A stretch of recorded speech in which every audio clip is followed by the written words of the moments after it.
Namaste, assalamu alaikum.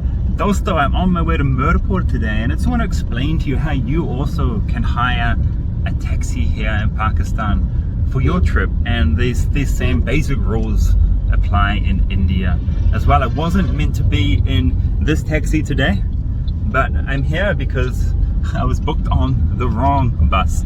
I was meant to be on the bus to Jhelum today and then a taxi from Jhelum to Murree, but they booked me on some other bus, so I literally met this guy outside the taxi stand in Lahore, and he was just explaining to me the costs for hiring a taxi on a per day basis. Say you want to travel from like Lahore all the way down to Karachi, you can do that, and it's best to take a taxi driver if you're on a long trip. It's going to save you so much time. You go to your schedule. The driver can help you so much because he speaks a local language, and it's probably, it won't be more cost effective than taking a train or a bus everywhere, but it's certainly going to save you time. It's going to be a much nicer trip rather than have to take public transport everywhere. Now let's go over the costs. Okay, that's what you all want to know. How much should you pay per day for a taxi driver here in Pakistan? India is similar, it's just a bit more expensive. Okay, the driver was just telling me roughly it works out to about 5,000 rupees per day, and you'll bargain this up front with the driver before your trip starts. And what is in that 5,000 rupees? So 3.5 thousand rupees per day is the driver's fee. Some drivers take 4,000 rupees, some drivers take 5,000 rupees per day for their fee. It just depends on the type of car you're in. I'm in quite a nice Toyota Camry, I think. It's really nice and spacious in here. And this was 3,500 rupees per day.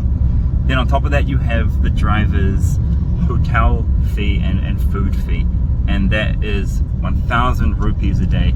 In that, the driver can stay at a hotel and have his food every day. And the driver doesn't stay at your hotel, he goes to another local hotel where all the drivers stay. The drivers know there's places in every single city where they can go and stay and eat within their budget.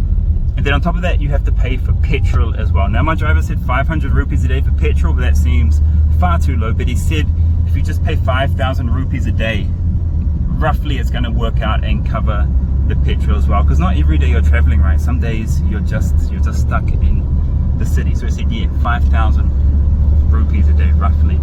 But if you're going like long distances, then yeah, you have to pay for the petrol as well, and that's going to cost you more. So I would budget between 5,000 to 7,000 rupees Pakistani a day if you want to take a taxi, a private taxi, everywhere on your trip. And I definitely would recommend it. You're going to save so much more time, and you're going to have, you know, a lovely driver here to help you with the local languages too.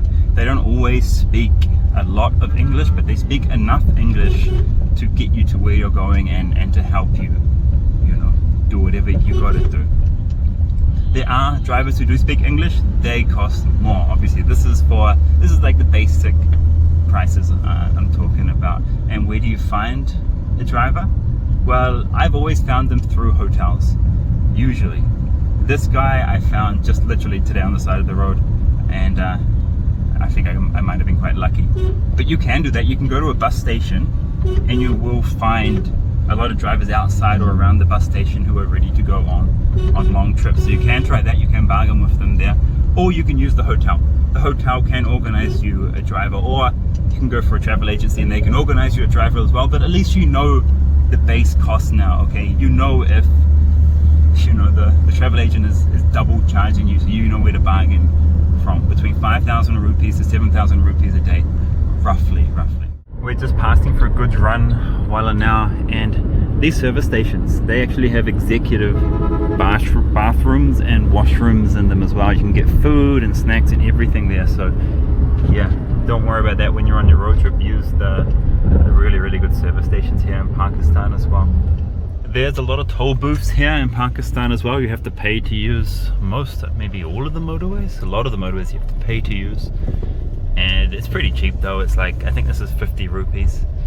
Over the course of a day it might cost you a couple of 100 rupees depending on how far you're traveling, and you just give the driver the money and he pays like that, and then you're out. And now I want to stop because I need a drink and to go susu. Look at that, there's a Ferris wheel here even at this massive truck stop in here. One other good point is your driver may want to stop for namaz, to do his prayers here in Pakistan. That is quite common for the driver to ask if he can stop. Usually they'll just stop like once in the day. What's wrong with my voice today? Pronouncing words wrong all the time. Usually they'll just stop once. I don't know, it's usually around between 1 to 2 p.m. and it's like 5 to 15 minutes max. They'll stop for and do their prayers, and then you're on your way again.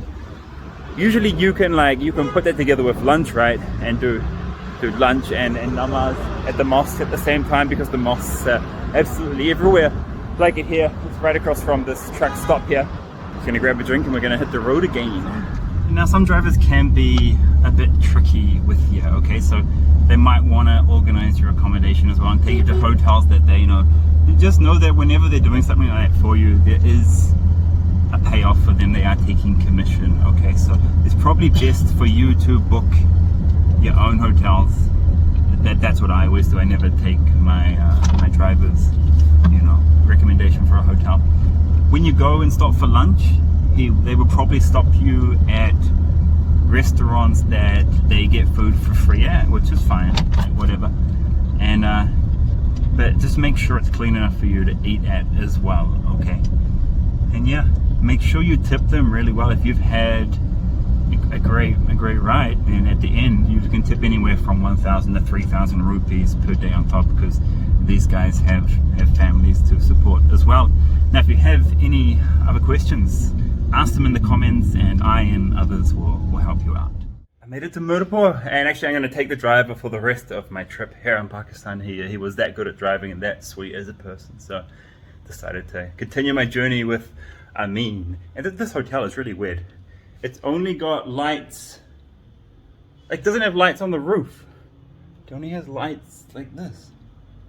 It's really bizarre. Anyway, my trip in Murree begins tomorrow, and I found out I only have 2 days because they're going into lockdown in 2 days.